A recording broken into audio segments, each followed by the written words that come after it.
Bom dia. Hoje é a terceira aula do curso Lidando Biblicamente com o Passado. E, como vocês já sabem, eu gosto de começar fazendo uma rápida lembrança do que nós vimos na aula passada, pelo menos os destaques da aula passada. O assunto foi debaixo do tema: como o seu passado pode ser um dos seus melhores amigos. E para isso, nós olhamos para a vida de Davi e vimos que toda a sua coragem para enfrentar o gigante filisteu Golias era baseada no seu passado, uma história que ele sabia que Deus estava presente e em constante auxílio. O passado de Davi era seu amigo para que ele vivesse então os desafios do dia a dia do presente, naquele caso especificamente para enfrentar Golias. Então certa vez, próprio Davi disse: "O Senhor que me livrou das garras do leão e das garras do urso, me livrará das mãos desse filisteu." Então, estar consciente da presença de Deus nos nossos desafios do passado nos encoraja a enfrentar os desafios do presente. O mesmo Deus que estava conosco em situações antigas estará conosco em situações atuais. Eu tenho recebido mensagens de um amigo que tem notícias de um casal que também é amigo. Esse casal que trabalha lá no Instituto Bíblico Palavra da Vida em Benevides, no Pará. E esse casal, ele tem um menininho lindo que desde cedo tem tido necessidades de passar por cirurgias cardíacas. Eu queria ler a notícia que eu recebi ontem, porque para mim é um exemplo daquilo que nós temos estudado nesse curso. Diz assim: Boletim do Davi, 19/11, versículo bíblico, 1 Samuel 17:37, é o que a gente acabou de ler. E disse ainda: "O Senhor que me livrou das garras do leão e do urso também me livrará desse filisteu." Nosso Davizinho, assim como o jovem pastor Davi, também foi livrado por Deus de duas grandes ameaças à sua vida. Enfrentou 2 cirurgias cardíacas e saiu vitorioso no Senhor. Obrigado por todos os irmãos que oraram conosco pela cura do Davi em 2021.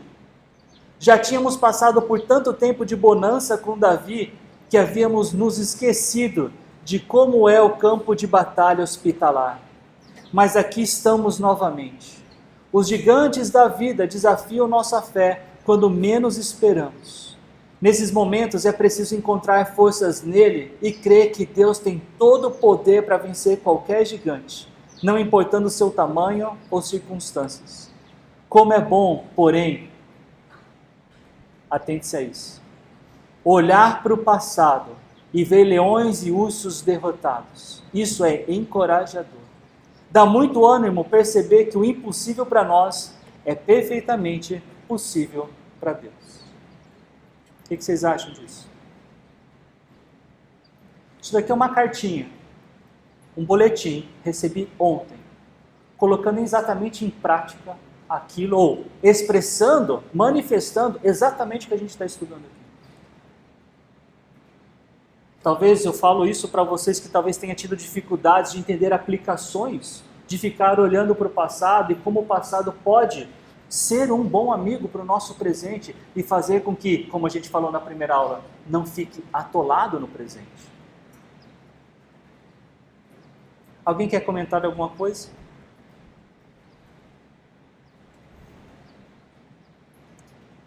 Na aula passada a gente também olhou para a vida de Jó. Ele que disse: aceitaremos o bem dado por Deus e não o mal? Jó havia sido um homem muito abençoado por Deus. Quando calamidades sobrevieram na sua vida, ele se lembrou do passado abençoado e ciente de tudo que tinha era graça de Deus. Era rico, tinha filhos, tinha muitos empregados, tinha uma boa casa, tinha uma boa vida. A pergunta, por que somente aceitar o que nos faz se sentir bem? Porque de fato nós não merecemos nada que é bom. Tudo que experimentamos de bom é graça de Deus, nós não merecemos isso, é um presente de Deus. E é bem possível que as bênçãos do passado sirvam exatamente para isso, para nos prepararmos para os desafios do agora.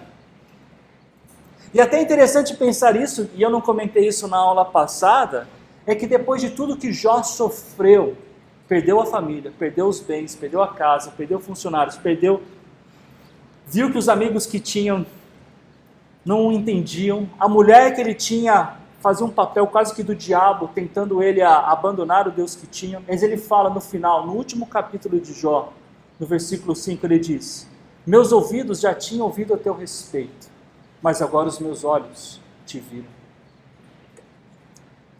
Se passamos por tribulações, entenda que Deus tem um propósito para isso, e o propósito dele nunca é desvinculado do caráter dele, que é amoroso, que é bondoso, que é justo, que é gracioso.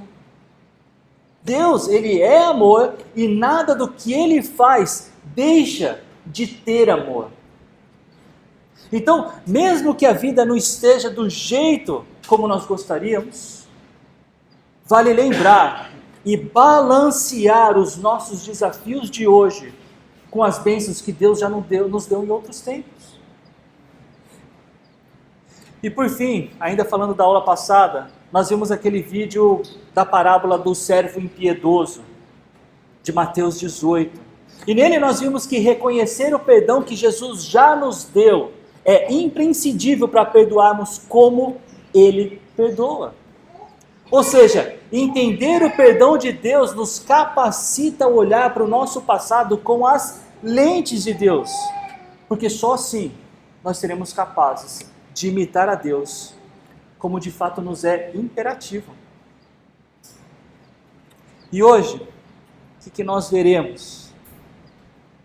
Como colocar seu passado no devido lugar. E a ideia é apresentar para vocês uma forma didática que nos ajuda a entender o nosso passado e a saber o que nós deveríamos fazer hoje para cuidar disso. Então eu queria orar com vocês e também aproveitar e orar pela vida do Davizinho e pela família dele.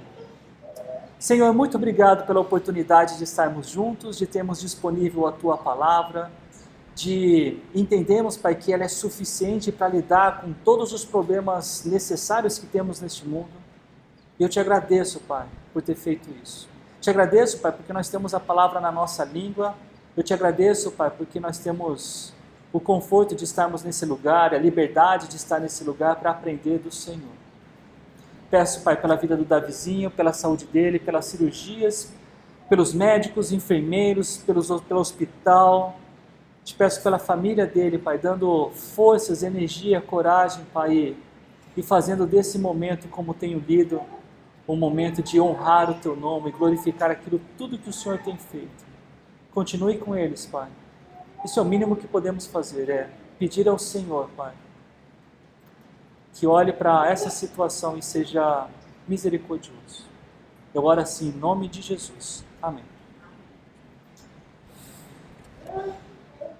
Quem aqui já participou ou já presenciou, seja como a parte inocente ou a parte culpada, de um acidente de carro?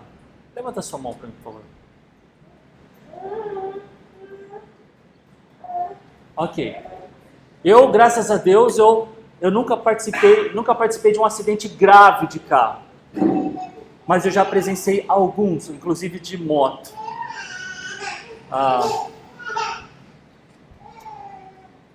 Acidente fatal. E depois do acidente, pensando no carro, ele fica péssimo. O carro fica num estado que, para arrumá-lo, se é que é possível arrumá-lo,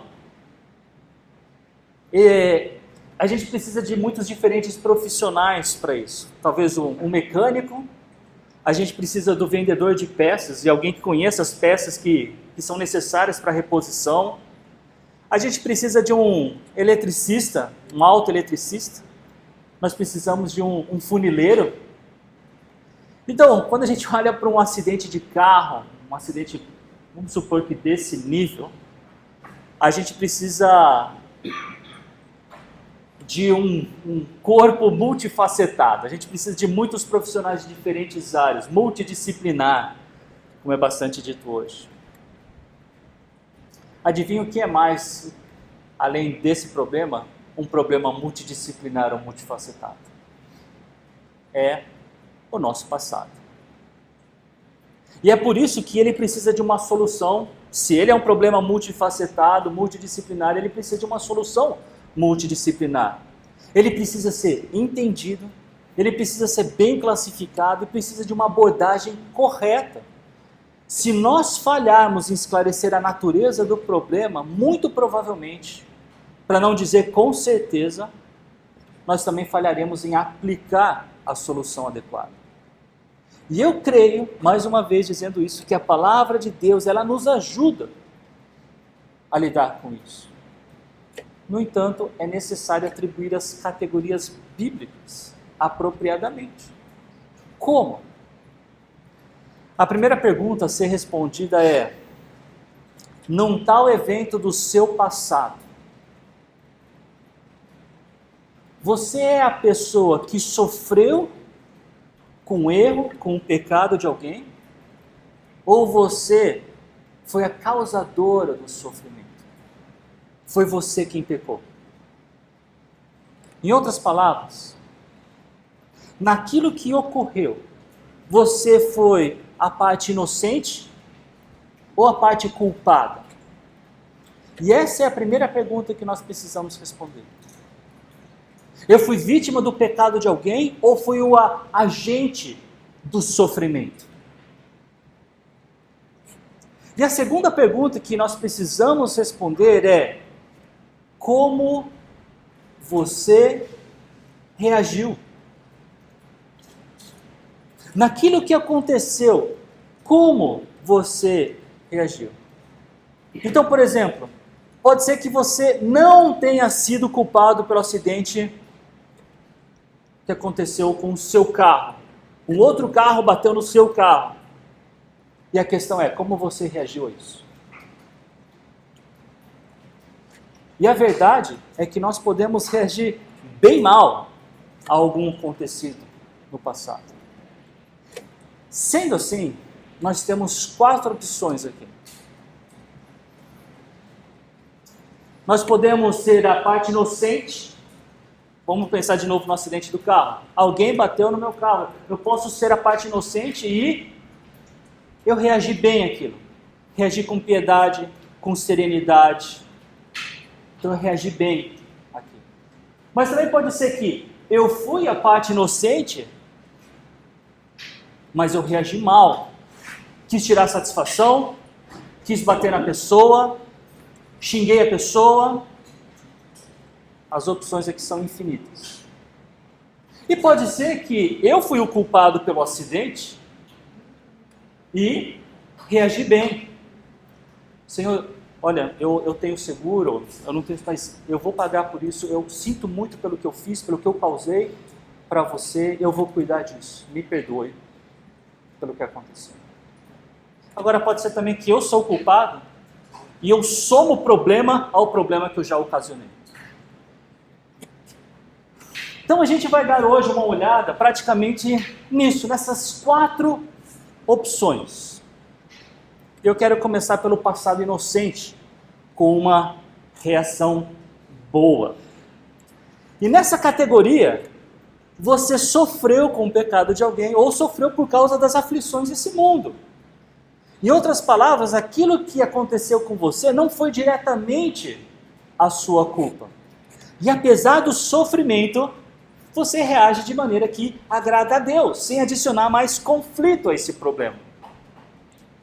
Pergunto, vocês conseguem pensar em algum personagem bíblico que pode nos ajudar, que tem essa situação?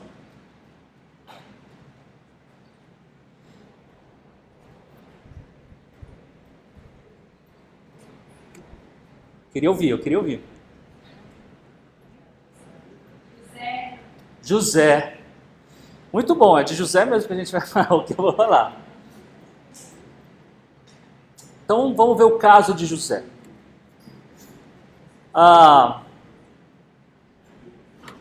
Vamos lá, vou tentar fazer um resumo da história de José aqui com vocês. Então Gênesis 37 apresenta pra gente a geração da família de Jacó. Ele tem 12 filhos, desses 12 filhos eles vêm de 4 mulheres, sendo que José é o primogênito da mulher que ele realmente amava, Raquel.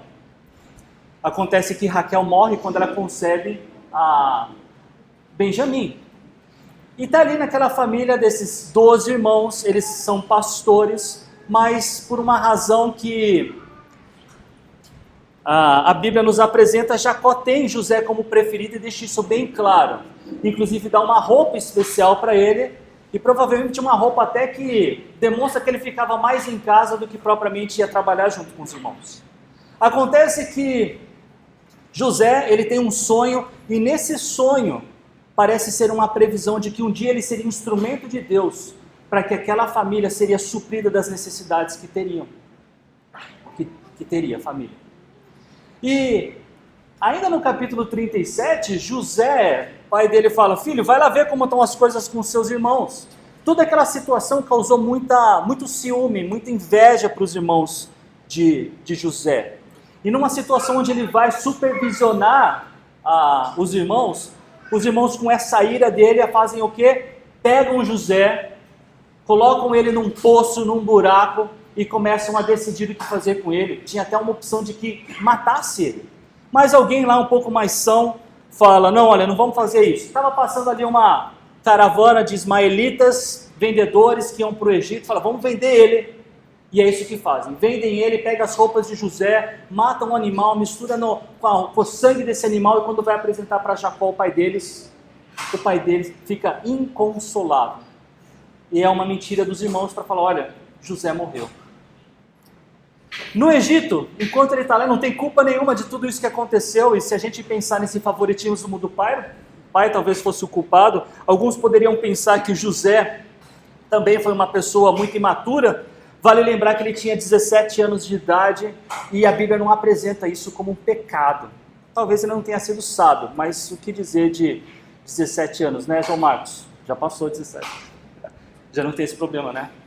O fato é que a gente sabe que a estultícia está ligada ao coração da criança também. Enfim, ele chega no Egito e lá no Egito ele vai parar na casa do guarda da segurança do Egito, de casa de Potifar. E ele começa a trabalha muito bem, inclusive Potifar reconhece que o Deus de José é alguém especial. E acontece que a mulher de Potifar começa a se sentir atraída por José. E ela tenta se relacionar com José, e José: não, aqui não tem lugar. Uma vez, de muita insistência, ela chega a pegar José. O que acontece? José dá uma piruleta lá e acontece que a roupa dele, a parte mais externa da roupa dele, fica nas mãos dela, e ela acaba inclusive acusando ele de que ele queria ter alguma coisa com ela. Então Potifar faz o quê? Coloca José na prisão. Na prisão, mais uma vez, ele não é culpado por aquilo que aconteceu. Lá na prisão, ele é um cara tão bom lá que o carcereiro coloca ele responsável dentro da prisão. E lá ele conhece o ex-padeiro e o ex-copeiro do faraó. E depois de um certo tempo já preso, esses dois têm um sonho. E eles ficam muito perturbados com o sonho que eles tiveram e contam para José. E quando contam para José, José fala para eles o significado desse sonho. E ele fala: olha, padeiro, você vai ser solto, vai sair daqui, cara, mas você vai morrer. Enquanto você, copeiro, vai ser diferente. Viu? Aproveitando, copeiro, quando sair daqui, fala de mim. E o que acontece? Realmente acontece exatamente o que os sonhos significavam, e a interpretação de José era correta, mas o copeiro se esqueceu de falar de José. Quanto tempo depois ele fala? 2 anos depois. Tem aquele cara lá na prisão, José. Por que isso acontece? Porque o faraó teve um sonho e também ficou sem saber, não tinha ninguém no Egito que pudesse interpretar aquele sonho. O copeiro fala que tem esse cara lá na prisão, José vem até a presença do faraó e fala o que aquele sonho representava. E nisso, o faraó percebe, esse cara é especial. Vou te fazer o segundo homem do Egito. Ele se tornou o governador do Egito. E nisso, o sonho do faraó representava que, aquele momento histórico, o Egito ia passar, a região ia passar por 7 anos de fartura e 7 anos de muita fome. E José, com a sabedoria que teve, e agora com a posição de governador, ele faz de uma tal forma que durante aqueles 7 anos de fartura, ele acumula coisas para que durante os 7 anos de fome eles tenham que comer. Só que o Egito se preparou por causa dele. Os povos ao redor não. Inclusive a família dele que estava em Canaã. Então a família dele vem, os irmãos vêm, menos o mais novo, para pedir por comida, para pagar pela comida. Fazem isso, não reconhecem José. Existe um diálogo com José. Ele era, na verdade, falava ainda na língua ali no Egito, né? E ele disfarçou para que os irmãos não o conhecessem. Os irmãos voltam para casa, ele faz uma artimanha ali para que eles pudessem voltar, ou para que algumas coisas ficassem mais complicadas. Já estou fazendo a história muito longa aqui. Acontece que os irmãos voltam uma segunda vez para o Egito. E quando volta, é quando José vai falar sobre quem ele era. Tá? Deixa eu ver o que eu tenho aqui. Ele disse: cheguem mais perto, disse José a seus irmãos. Quando eles se aproximaram, disse-lhes: eu sou José, seu irmão, aquele que vocês venderam ao Egito. Agora, não se aflijam, nem se recriminem por terem me vendido para cá, pois foi para salvar vidas que Deus me enviou adiante de vocês. Já houve 2 anos de fome na terra, e nos próximos 5 anos não haverá cultivo nem colheita. Mas Deus me enviou à frente de vocês, para lhes preservar um remanescente nessa terra e para salvar-lhes a vida com grande livramento. Assim, não foram vocês que me mandaram para cá, mas sim o próprio Deus. Ele me tornou ministro do faraó e me fez administrador de todo o palácio e governador de todo o Egito. Como é que vocês avaliam essa resposta de José diante do sofrimento causado pelos irmãos?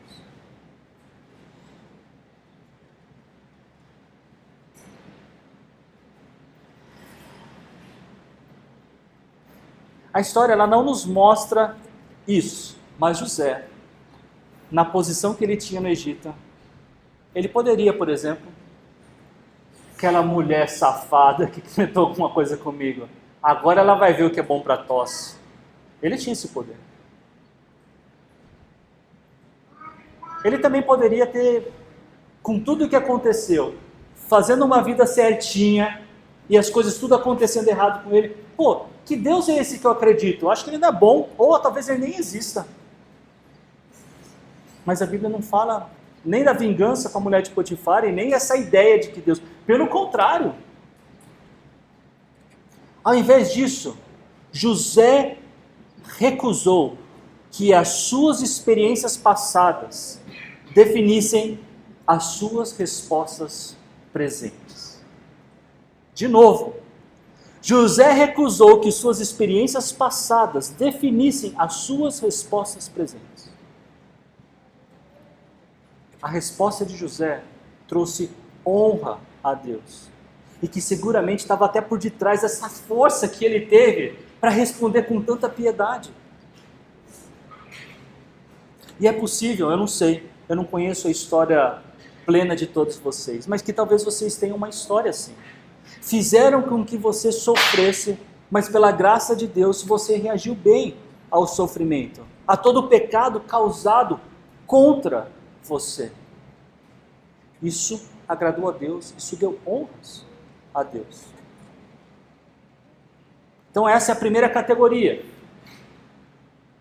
Você não é o culpado, pelo contrário, você é o inocente, mas não reage de forma negativa. Pelo contrário, você reage bem ao sofrimento que teve. Mas uma outra opção, e uma categoria para a gente avaliar aqui, é o nosso passado, né? Para avaliar o nosso passado e colocá-lo no devido lugar, é quando nós temos um passado inocente, mas a nossa reação não foi boa. Então você sofreu com o pecado de alguém, ou sofreu de novo com as atribulações, com as tribulações desse mundo, mas a sua reação, ela não agradou a Deus e você acabou adicionando mais sofrimento por causa do seu pecado. E quando sofremos com o pecado de alguém, isso geralmente nos pega desprevenidos. Nós não queremos ser injustiçados, nós não queremos ser desrespeitados, nós não queremos ser abusados. Mas infelizmente, o natural é respondermos com frieza, com sarcasmo, com vingança. Nessa categoria, nós não fomos responsáveis pelo que inicialmente aconteceu, mas nós adicionamos problema para isso. Vocês conseguem pensar num personagem bíblico para pensar sobre essa categoria?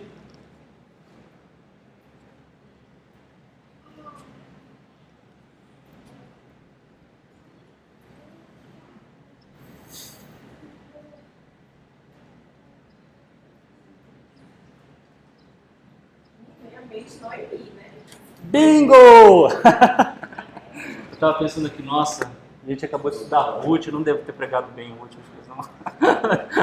Enfim, Noemi é esse caso, tá? Também para quem não está muito familiarizado com a história de Noemi ela era esposa de Elimeleque. Ela e seu marido tinham 2 filhos, eles moravam em Belém e se mudaram para Moabe porque em Belém tinha acabado a comida. Belém, que curiosamente significa casa do pão. Na cidade, casa do pão, não tinha mais pão. E a terra que deveria ser próspera, ela não produzia mais alimentos naquela época, muito provavelmente porque Deus estava disciplinando o seu povo, que vivia num ciclo de desobediência, reconhecimento dessa desobediência, um clamor a Deus por auxílio, mandava alguém, o juiz, para que houvesse libertação, e então o ciclo recomeçava. Eles se entravam em desobediência, reconheciam a desobediência, enfim. O livro de Juízes é marcado por isso. E logo no comecinho do livro de Ruth a gente vê, no tempo dos juízes, então alguma coisa estava acontecendo porque Deus na lei havia dito que a terra de Canaã seria muito próspera, porém, se Israel estivesse sendo obediente a Deus, e eles não estavam. Então eles se mudam para Moabe, e lá em Moabe os seus 2 filhos se casam com mulheres estrangeiras. Depois disso, Elimeleque morre. E depois disso, os 2 filhos morrem, ficando com Noemi as suas 2 noras. E aí ela escuta que em Belém voltou a ter comida. E ela chega para eles e fala, estamos voltando para Belém. No meio do caminho, ela muda de ideia. Queridas, eu amo muito vocês, mas vocês precisam de um marido. É melhor que vocês voltem para Moab. Uma delas é convencida. Outra, não. Quem? Ruth, que faz uma declaração muito, muito bonita e que muitas vezes a gente vê em convite de casamento, apesar de não ser a respeito de casamento, mas é uma manifestação do desejo dela. Noemi, o seu povo será o meu povo, o seu Deus será o meu Deus. E quando elas chegam até Belém, as mulheres, depois de 10 anos que passaram em Moabe, as mulheres reconhecem. Olha, Noemi, nossa, Noemi. E Noemi, escutando as vozes ali da vizinhança, ela diz, não me chamem Noemi, chamem-me Mara, pois o Todo-Poderoso tornou minha vida muito amarga. De mãos cheias eu parti, mas de mãos vazias o Senhor me trouxe de volta. Por que me chamam Noemi? O Senhor colocou-se contra mim, o Todo-Poderoso me trouxe desgraça. Eu ainda desconheço a dor de se perder o cônjuge e todos os filhos. Eu não quero passar por isso e eu suponho que a dor seja extremamente grande. Eu diria indescritível. Mas apesar apesar da atitude de Noemi poder ser tratada ou até vista como natural, porque o fato, ou de fato, o natural não é numa situação como essa que nós reagimos com piedade. A atitude dela, independente de ser natural, independente de uma perspectiva humana, a gente fala, é justificativo, é justificável. Poxa, acabou de passar por um sofrimento desse. Mas a verdade é que ele não agradou a Deus. Pelo contrário, inclusive, ela culpou a Deus pelo acontecido. Ela estava amargurada. E amargura é pecado. E ela estava amargurada a tal ponto de ter dito, olha, eu saí de mãos cheias, voltei de mãos vazias, não enxergando que do lado dela tinha Ruth, a mulher que faria a diferença na história dela. A mulher que traria alimento para casa e a mulher que traria uma família para Noemi. Se a gente quiser colocar até mais que isso, uma mulher que deu à luz a geração tanto de Davi quanto posteriormente de Jesus.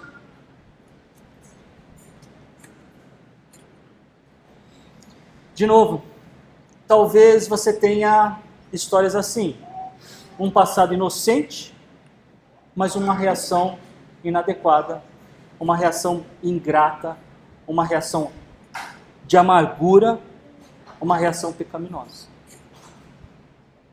Uma terceira categoria é quando temos o passado culpado, você foi quem causou o problema, você foi o pecador da situação, porém você reagiu de forma a honrar a Deus.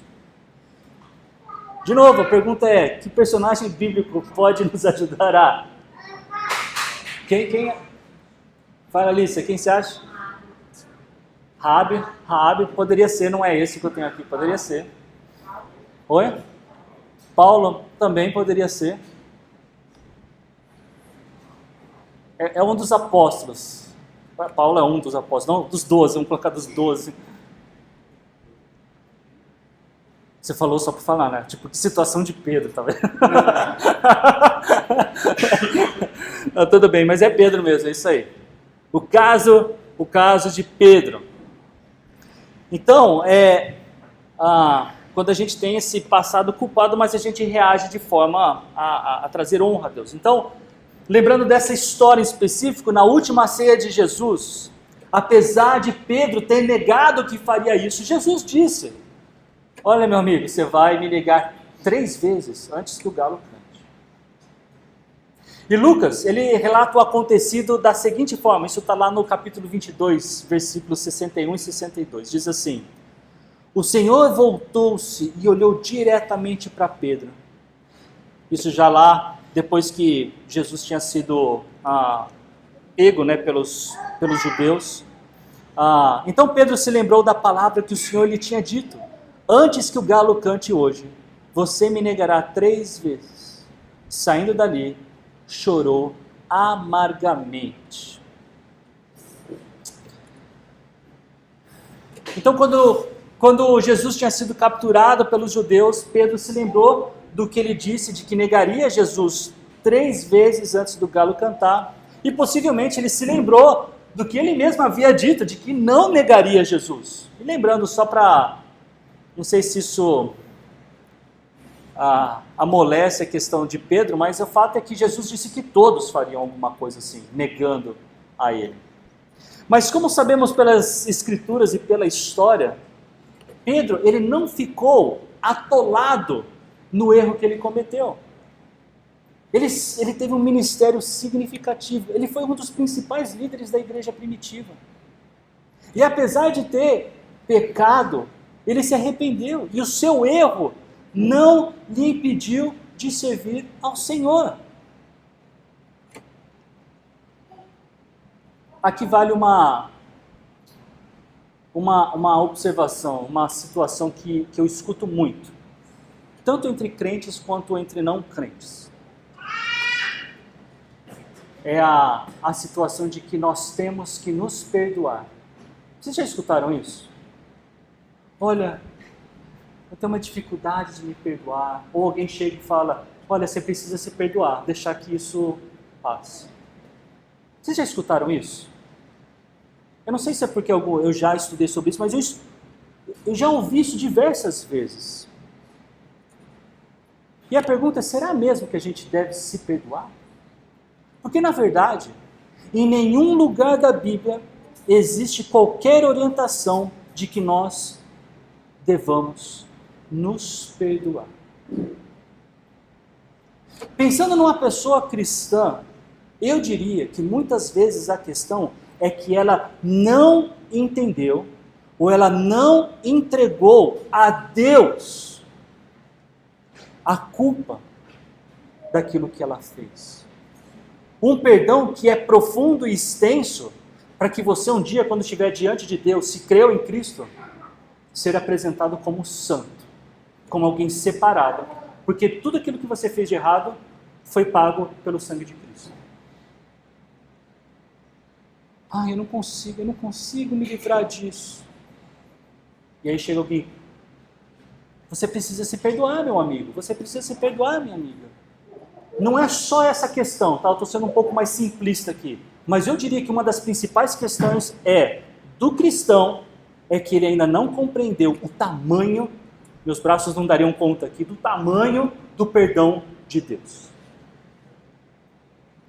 E eu vou dizer uma coisa, se essa é a sua situação, eu sugeriria que você me procurasse depois, porque eu queria te dar um texto para você ler, um artigo, na verdade, que fala exatamente sobre isso, e que poderia te ajudar melhor a entender. Como eu disse, eu estou sendo quase que simplista aqui, mas não é o foco da aula, mas é importante que a gente saiba disso.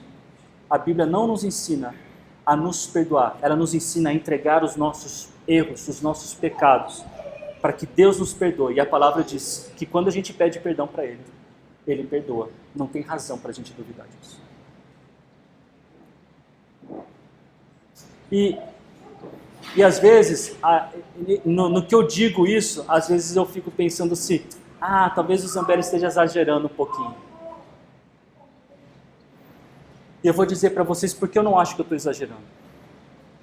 Porque tudo que ofusca o perdão de Deus não é inofensivo.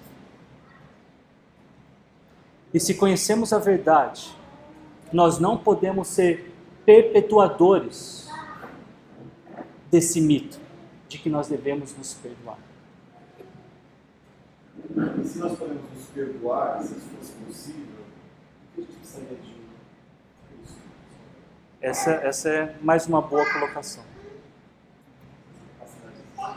Essa não é a única questão que eu diria que uma pessoa tem problema de lidar com suas culpas. Eu estou colocando uma, tá? Uma, que geralmente é a que eu escuto. Tá? Inclusive nesse outro artigo ele mostra outras opções de uma pessoa que tem dificuldade de lidar com os seus erros. E como a gente está num ponto onde eu fui culpado de alguma coisa, e eu quero que agora as coisas funcionem bem. E parte talvez disso seja exatamente entender essa extensão. Porque quando você pede perdão daquilo que você fez de errado, meu amigo, com Deus, fique tranquilo, já foi pago. Com o sangue mais precioso que existe nesse universo. Bem, existe mais uma categoria. É quando erramos duas vezes. Além de termos sido causadores do problema, a nossa reação adiciona mais pimenta ao problema. E lembrando, não sei se lembrando realmente agora dizendo, essas 4 categorias que eu estou apresentando para vocês, ela é uma forma didática da gente olhar para o nosso passado. Porque a Bíblia não usa expressões como passado inocente, passado culpado, reação boa, reação má. Essas são categorias que a gente faz didaticamente para pensar nesse assunto.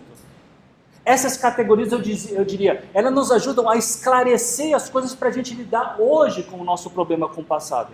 Quando a gente pensa em categorização, por exemplo, para quem aqui já passou por alguns cursos de seminário, a gente tem categorizações do tipo soteriologia, amartiologia, angelologia, bibliologia, antropologia, O que são isso? São sistematizações de assuntos que a Bíblia traz.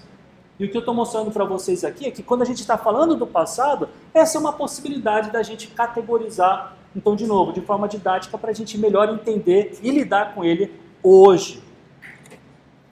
E agora, com isso, passado culpado e reação má, que personagem que a gente tem aí para... Se tivesse ainda um sorvete no freezer, eu falaria, vale um sorvete. Não, mas muitos que vocês possam falar que no outro dariam certo. O que você falou? Você chutou de novo assim, ou tipo, agora você pensou numa situação melhor? É realmente, e é Davi, é Davi. É. Então o caso de Davi. Qual que é o caso de Davi, Robson? É isso. É isso. A gente, inclusive, é interessante porque a gente já viu Davi como um caso positivo aqui. Já falei para, né, no comecinho foi isso, falando da aula passada, mas agora eu trago para vocês aqui como um caso negativo. Parou de funcionar o meu aqui. E Davi, ele pisou feio na bola, aproveitando que hoje começa a Copa do Mundo, né? Então, ao contrário da primeira vez que eu falei para vocês dele, né, que eu mostrei essa relação do passado dele com, inclusive ele não era nem rei de Israel ainda, quando ele foi enfrentar o gigante filisteu Golias. Agora eu mostro para vocês um dos momentos mais tristes da vida de Davi. E eu estou falando do relacionamento dele com Batseba. Numa certa época, quando era para Davi estar liderando o seu povo, Israel, nas batalhas, antigamente era assim, tá? O rei, ele era um guerreiro, ele era um dos comandantes numa guerra, ele ficou no seu palácio em Jerusalém, e no seu passeio pelo seu palácio, lá do terraço, né, uma propriedade maior, ele via, né, as outras propriedades, ele viu a Batseba, uma mulher, tomando banho, e aquilo atraiu os olhos dele. Então ele ficou interessado por saber quem era, e ele pediu para um dos seus servos, olha, eu queria saber quem é, traz ela aqui para eu conhecê-la. Batseba era uma mulher casada. Quando chegou no palácio, a Bíblia diz que eles se deitaram. E desse encontro, ela ficou grávida. Daí, ao invés de Davi pedir perdão a Deus e às pessoas que ele ofendeu, ele tentou manter a mentira. E nessa tentativa de manter a mentira, ele inclusive chama o marido dela, que estava na guerra, Urias, para que viesse até lá, e ele tentou fazer um plano para que eles pudessem ficar juntos e, coabitando, pudesse pensar que foi ele, Urias, que tivesse engravidado Batseba. Nem mesmo depois de ter embriagado Urias, ele conseguiu fazer alguma coisa assim. Urias era muito fiel ao trabalho que ele tinha de defender a nação, que inclusive ele nem fazia parte, ele era um hitita, ele não era israelita. Davi então não consegue que o seu plano de continuar com aquela mentira desse certo. Ele faz com que Urias carregasse com ele uma carta que falava para o general, para o comandante da guerra, colocá-lo na frente da batalha. E Urias é morto. Então, Davi não é somente culpado por aquilo que aconteceu com Batseba, como ele também se torna um assassino. Ele planeja a morte da pessoa a que ele traiu. Então percebam que todo o plano de Davi foi guiado pelos seus pecados não confessados. E ele foi tão culpado pelo primeiro pecado quanto pelo segundo pecado. Para não dizer os outros pecados, que é como uma carreirinha de dominó. E vai sem fim, enquanto a gente não para com esse ciclo insano. Eu não posso deixar de falar que é verdade que posteriormente Davi, ele pede perdão a Deus por isso. Natã é quem o ajuda a reconhecer tudo isso. Mas se vocês perceberem na palavra de Deus, Deus com Davi tem um relacionamento diferente de como depois continua o relacionamento de Davi, depois do que aconteceu nesse episódio. É notório isso. E se Davi tivesse reconhecido, se Davi tivesse sido uma atitude do tipo de Pedro, nossa, fiz algo errado, eu devo perdão, eu devo reconhecer, eu devo me arrepender, talvez Urias não tivesse morrido.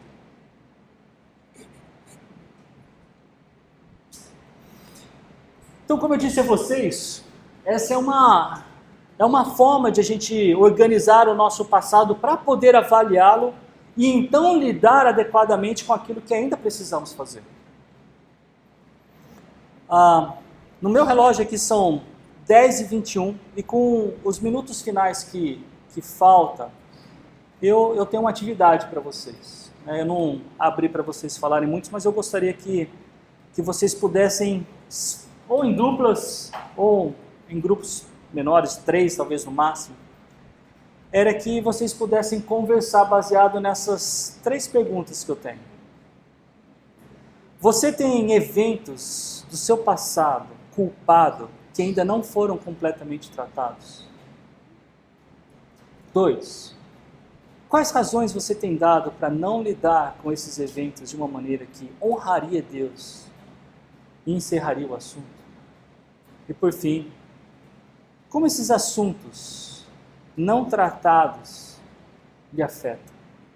De que maneira eles ainda permanecem afetando você? Então, não é muito costume nosso aqui, mas eu queria que isso acontecesse. Se vocês, com alguém, de novo, 2 ou 3, pudessem conversar. Talvez aqui traga um pouquinho mais de intimidade que você queira dar para quem você vai estar sentado junto. Então tenha sabedoria de como você vai conversar sobre isso. Eu vou dar para isso 7 minutos, tá bom? E aí a gente encerra com mais 3 minutinhos aqui. Pode ser? Se falaram não, vai ser de qualquer jeito, não é? Enfim, gente, vai lá. Tá bom, gente, quero deixar uma lição de casa para vocês. Eu queria que se vocês pudessem ler o Salmo 38 e o Salmo 51 para a semana que vem, tá? A proposta desse curso é que a gente tivesse 4 aulas, então em tese eu estaria terminando na próxima aula, mas eu acho que eu não vou conseguir. Enfim, sobre isso, mais notícias virão. Mesmo porque eu terminei 1/3 do livro para que eu falei para vocês, faltam ainda outros 2/3. Eu vou tentar fazer os 2/3 que faltam, cada um em uma aula. Vou ver se eu consigo, tá bom? Mas eu não quero atropelar o tempo como eu acho que eu fiz na primeira aula. Enfim, vamos orar. Senhor, eu te agradeço por considerarmos essas questões, um tempo para refletir a respeito do nosso passado, como nós reagimos ali. De fato, precisamos de humildade, Pai, precisamos de discernimento do Senhor para entender se realmente fomos culpados, inocentes e, de qualquer forma, Pai, o natural nosso não é reagir de forma positiva, de forma piedosa, de forma que agrada ao Senhor. Por isso, clamamos, Pai, que o Senhor age em nós, que o Espírito Santo realmente esteja não somente nos supervisionando, mas deixando, Pai, impedindo que a gente faça as coisas erradas. Queremos louvar ao Senhor, queremos anunciar ao Senhor com as nossas ações, com as nossas palavras. Queremos ser perfeitos como o Pai Celestial é perfeito, como o Senhor, Pai, é perfeito. Nos ajude. Pai, eu te agradeço por mais um dia junto com os meus irmãos, com as minhas irmãs. Se alguém aqui, Pai, ainda não conhece ou confia no Senhor, que considere isso também, Pai. Que Jesus Cristo é nosso único caminho, a verdade e a vida, para que a gente desfrute dessa bênção, a saber, a vida eterna ao teu lado. Esteja conosco no resto do dia e também mais tarde, Pai, no nosso culto ao Senhor. Eu oro assim em nome de Jesus. Amém.